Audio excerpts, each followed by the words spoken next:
Merhaba arkadaşlar. Bugün sizlerle The Stanley Parable Ultra Deluxe oynuyoruz. En son 6 yıl önce oynamışız. Bu seri bir öncekinden daha bir profesyonel olacağını düşünüyorum. Daha iyi olacağını düşünüyorum. Yine bu seride de bir önceki olduğu gibi daha önce yayınlanmamış, izlenmemiş sonları size göstermeye çalışacağım. Hande Çeviri'ye buradan teşekkür ederim Türkçe yama için. Gördüğünüz şekilde oyun Türkçe altyazılı bir şekilde oynayacağız. İsterseniz standart çeviride Türkçe dublaj seçeneği de vardı. Türkçe seslendirme seçeneği de vardı. İstiyorsanız Türkçe seslendirmeyi de oynayabilirsiniz. Hadi bakalım. Oyunumuza başlayalım. Hande Çeviri'nin Türkçe yamasında açıklamalarda ulaşabilirsiniz arkadaşlar. Hadi başlayalım. The end is never. The end is never. The end is never. Son yok ha. Asla son.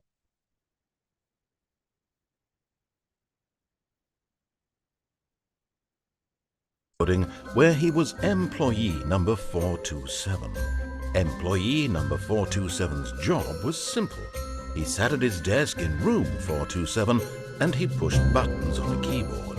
Orders came to him through a monitor on his desk, telling him what buttons to push, how long to push them, and in what order. This is what employee 427 did every day of every month of every year. And although others might have considered it soul-rending, Stanley relished every moment that the orders came in, as though he had been made exactly for this job. Stanley was happy. And then one day, something very peculiar happened. Something that would forever change Stanley. Something he would never quite forget. He had been at his desk for nearly an hour when he realized that not one single order had arrived on the monitor for him to follow. No one had showed up to give him instructions, call a meeting, or even say hi. Never in all his years at the company had this happened, this complete isolation. Something was very clearly wrong. Shocked, frozen solid, Stanley found himself unable to move for the longest time. But as he came to his wits and regained his senses, he got up from his desk and stepped out of his office. Lan falan diyormuşum değil mi? İşte burada durmalı bir son var mı emin değilim.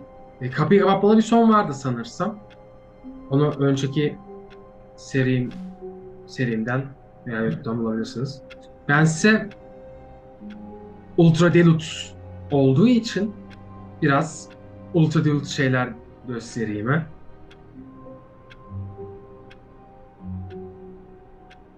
Buyursunlar. All of his co-workers were gone. What could it mean?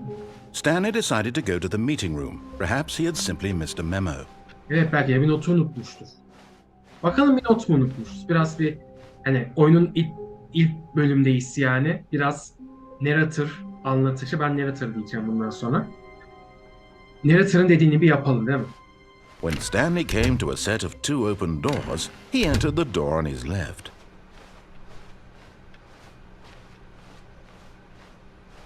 Yet there was not a single person here either. Feeling a wave of disbelief, Stanley decided to go up to his boss's office, hoping he might find an answer there. İş arkadaşıyla bir anlaşması nasıl çözülür? İçindeki köfteyi biriktirim. İş arkadaşıysa pasif agresif bir. Yaşanan her şeyin yolunda gitmesini sağlamak için slaytları kullanmak. Sayfasının başında kaydan mavi bir grafik olduğuna emin olun. İçin metni üstünde biraz eğim verin. Hertz benzersiz en çok da sen. Ben hangisiyim ama şu baştaki miyim? Veya sondaki miyim? Belki de buyum. Belki de buyum. Bilemez. Sonraki slide sayısı. Grafik tablo arası slaytlar. Abi bu etraftaki bu tarz grafikler ilgimi çekiyor benim yani neler koymuşlar falan. Hande Çevir sağ olsun bunları da çevirmişler.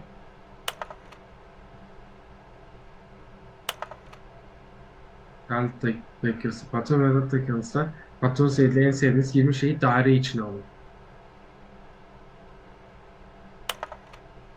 Sırası çatışmayı çözmeye, savaşta çalışkan işçiyle bir çatışmada bulursanız kendim gibi.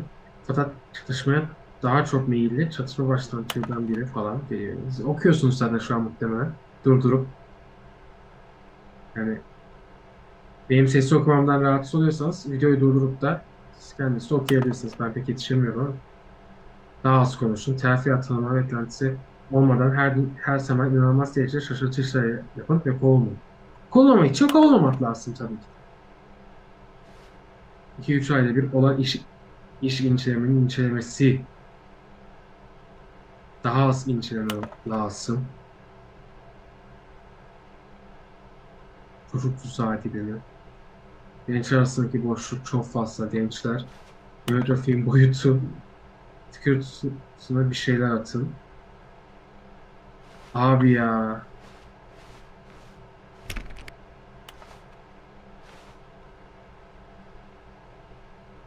Haftalık hedef yönetici. Pazarlama pazartesileri.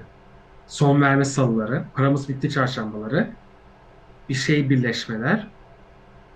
Beşinci katı şakalama toplantısı. Yani aşağıda saatler var.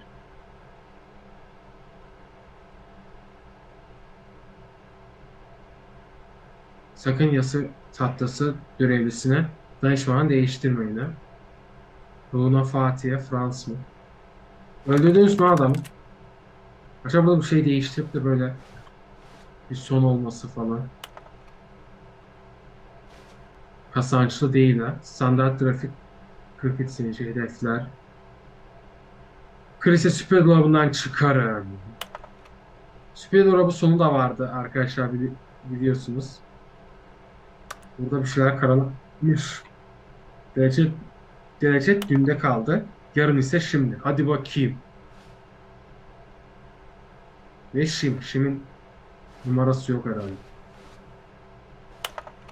Yapılacaklar. Kaynak değer harcamalarını artırmak. Evrensel satışlarının beleş oyundan para kazan.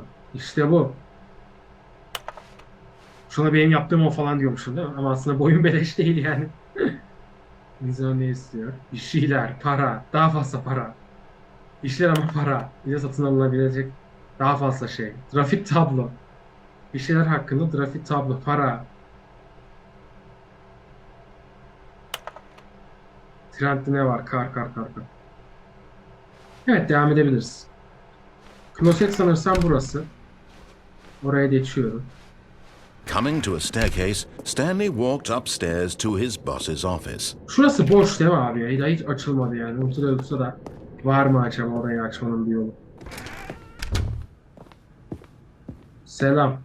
Stepping into his manager's office, Stanley was once again stunned to discover not an indication of any human life. Nasıl? Shocked, unraveled, Stanley wondered in disbelief who orchestrated this. What dark secret was being held from him?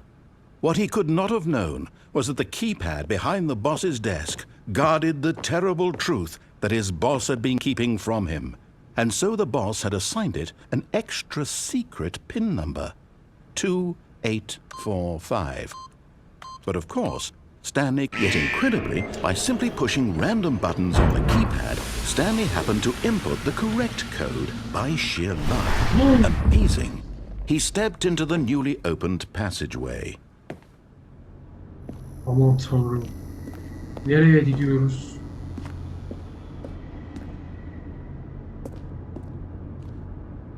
Oğlum burana. Buradan da bir sona çıkıyor. Çıkıyorsak planlamadığım bir son yapmışız demektir.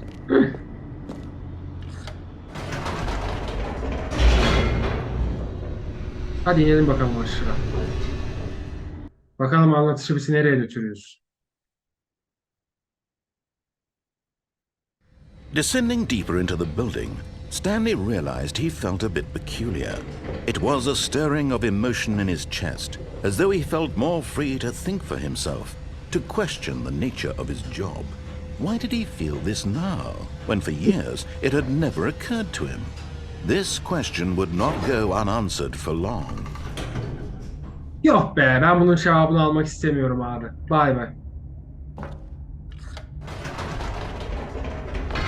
Whoops, nope, Never mind. Stanley actually got back into the elevator and went back up. Silly me. Değil mi? Why did Stanley do that when he knew that it would just lead back to his boss's office? Well, that's a great question. I just can't wait to find out. Hadi bakalım.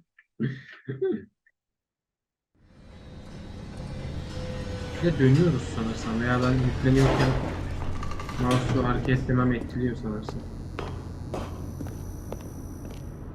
Here we are, Stanley. It's your boss's office. Exactly the way it was before you got onto the elevator. It's still just exactly what it is. What a decision you've made to come up here and look at the office again.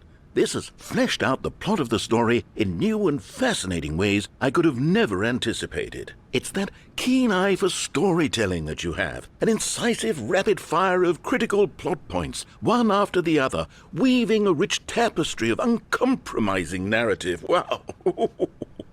I'm bolted to the edge of my seat.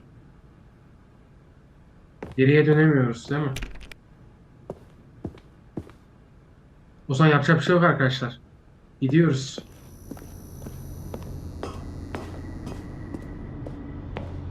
Incredible. Now he's getting back into the elevator and going down again. Ladies and gentlemen, how does he keep coming up with all of this? Değil mi? Nasıl beceriyorum acaba ya? Çok ilginç. Biliyor musunuz?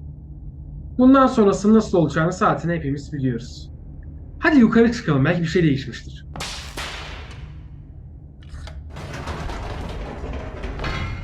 Did you think we were going to go forward down the spooky corridor? No.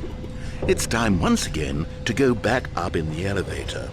I can't even begin to grapple with what might be up there. Is it the boss's office again? Or what if it's the boss's office this time? The suspense is killing me.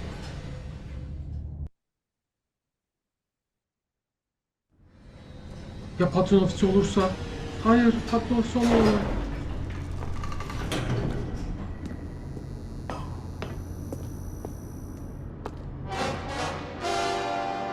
Oh my God. It's the boss's Patron office. This absolutely changes everything for me. Give me a time out here for a minute while I process this. What the?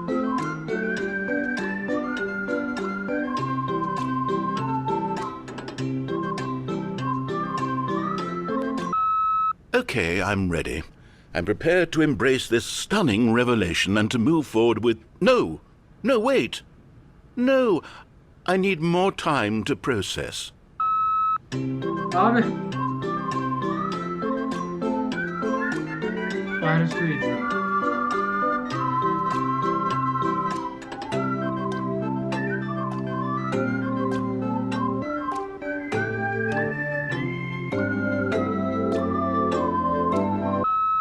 All right. I have fully come to terms with it. I have made space in my worldview for this astonishing new reality. As before, I turn to your expert eye for gripping narrative, Master Stanley. Master Stanley. Vay be, Master Stanley olduk ha. Tamam, dönebiliriz artık. Burada ölçeklerimizi gördük gibi ha. Of course. Going back down in the elevator. How did I not anticipate it? I mean, sure, now it's obvious, but you have to understand that 30 seconds ago, this kind of thing had never been attempted before. I had no frame of reference to even anticipate it. That's just how revelatory Stanley's decision-making is. A breath of fresh air in a landscape of storytelling that has grown stale and repetitive. Aşağı inerken yukarı çıkarken asansörün teması, grafiği değişiyor mu? Bana mı öyle geliyor ya? Abi hayır ya. Gitmek istemiyorum abi bu koridora.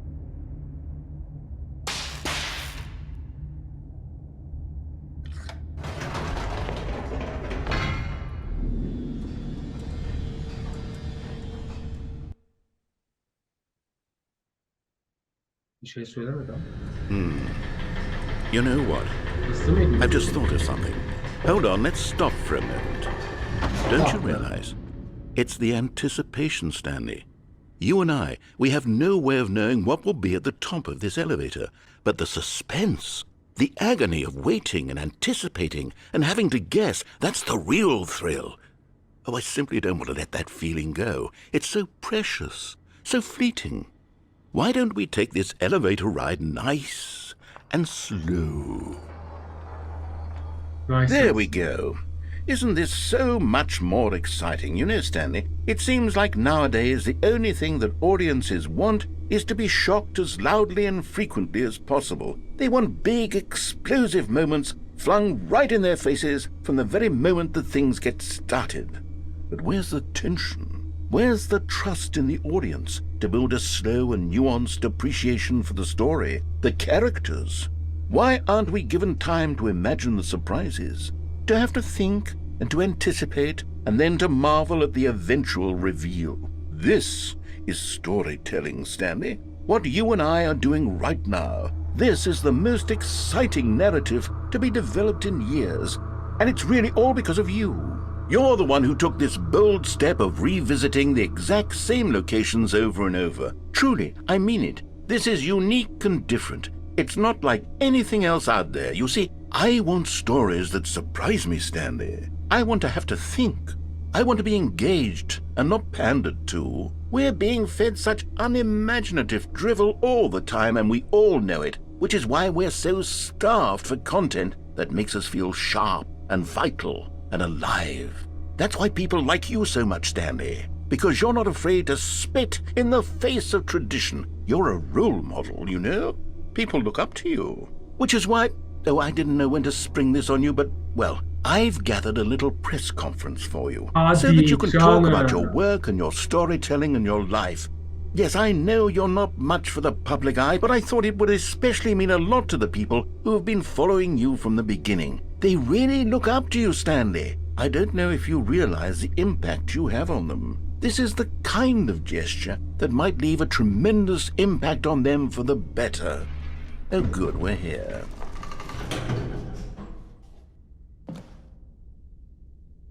Okay, the room where we're holding the press conference should be just around the corner here somewhere.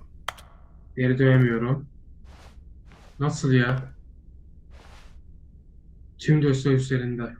Şimdi sahnede mi? Herkes beni mi seyrediyor? Dünyanın en sağlıklı insanı. Sağlıklama yolu açıklandı. Nasıl yaptık? Piramitler. İnsanlar mı geliştirmiş piramitleri? Sen mi yapmış piramitleri? Canlı. Marsay'dan Trans Haydar pozu. What the?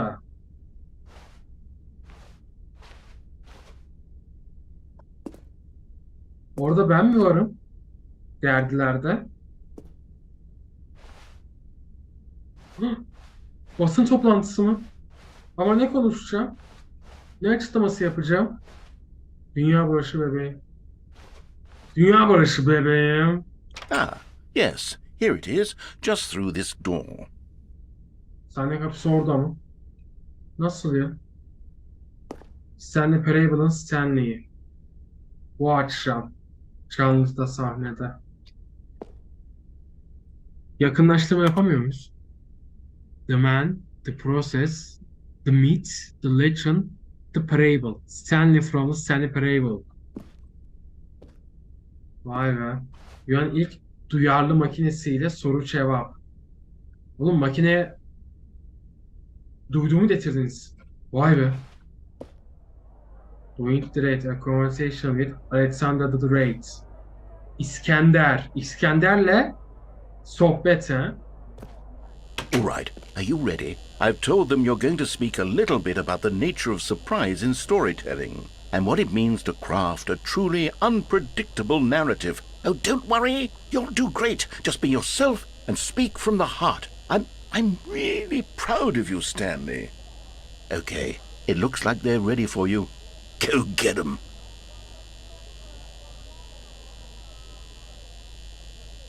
Hoş geldin Stanley. O zaman burayı çekleyelim. Tıklayalım. The Lord. Ve ben. The Storyteller. Stanley Parable. Indoors Monthly. National Geographic yanında ben varım be. Vay be. 427. Tebrikler Stanley. Sen yine de nereden geldiğini unutma. İş arkadaşların. İş arkadaşları mı varmış ya? Hikaye Stanley ve David. 6 yaşında. Bana parkta o muhteşem KK numarasını gösterdiği için teşekkürler. Harikasın sen. Sahnede başarılar yehu. Up edeyin, down edeyin. Allah Allah be. Şeytanın başarını kır şampiyon. Patronun. Ay bu insanlar nerede? Lafları var. Kendileri yok. Kimse senin gibi hikayeler anlatamaz. Git parçala onları aslanım. Yani ben diğerleri el yazısıyla yazılmış. Çok okuyamıyorum ama siz videoyu durdurup okuyabilirsiniz. Yok abi ben perdeyi kapatın ben gitmiyorum abi. Gitmem gerekiyor değil mi? Başta yapabileceğimiz bir şey yok değil mi? Pizza ile what? Delen kanki. Kankiler pizza edilir arkadaşlar. Bunu herkes bilir. Evet. Biraz kendimize çeki düzen verelim. Sahneye çıkıyoruz. Teşekkürler. Teşekkürler.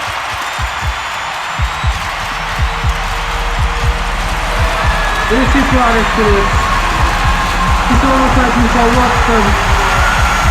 Ay çok parlak.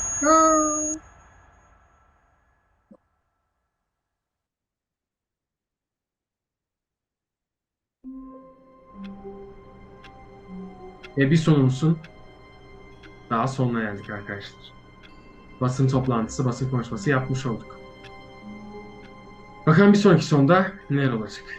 İlk başarımızı sağlayalım.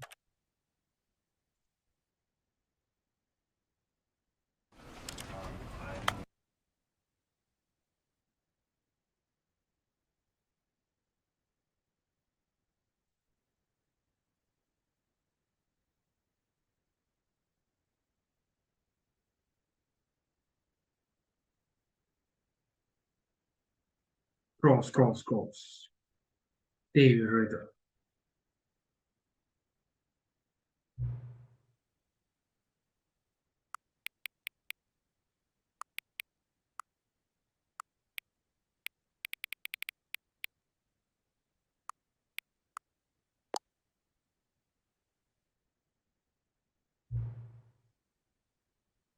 Aha, baktı.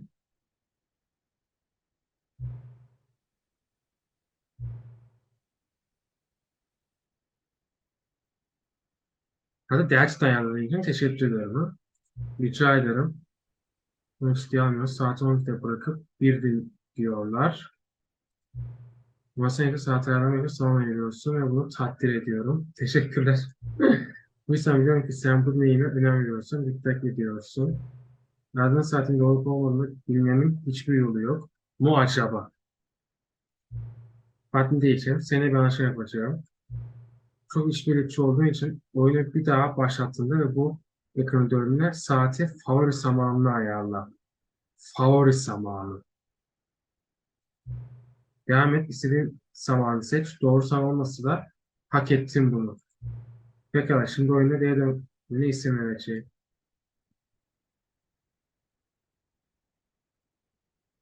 Vay be. Hatta da Ultra Deluxe.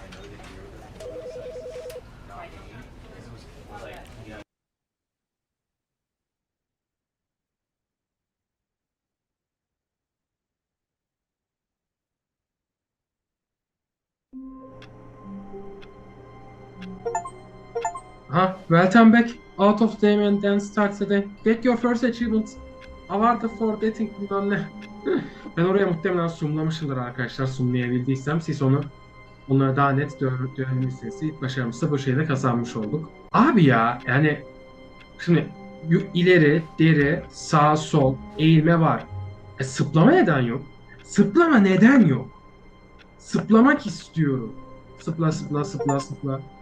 You can't jump mı? No, seriously. You disable it. Bu hafta başarım daha kazanalım arkadaşlar. All of his co-workers were gone. What could it mean? Stanley decided to go to the meeting room. Perhaps he had simply missed a memo. Şey de yok mesela, hızlı koşma falan da yok mesela, shift de yok. When Stanley came to a set of 2 open doors, he entered the door on his left. Abi patronun ofisinin nerede olduğunu biliyorum herhalde. Yet there was not a single person here either. Nasıl Feeling ya? a wave of disbelief, Stanley decided to go up to his... Coming to a staircase, Stanley walked upstairs to his boss's office.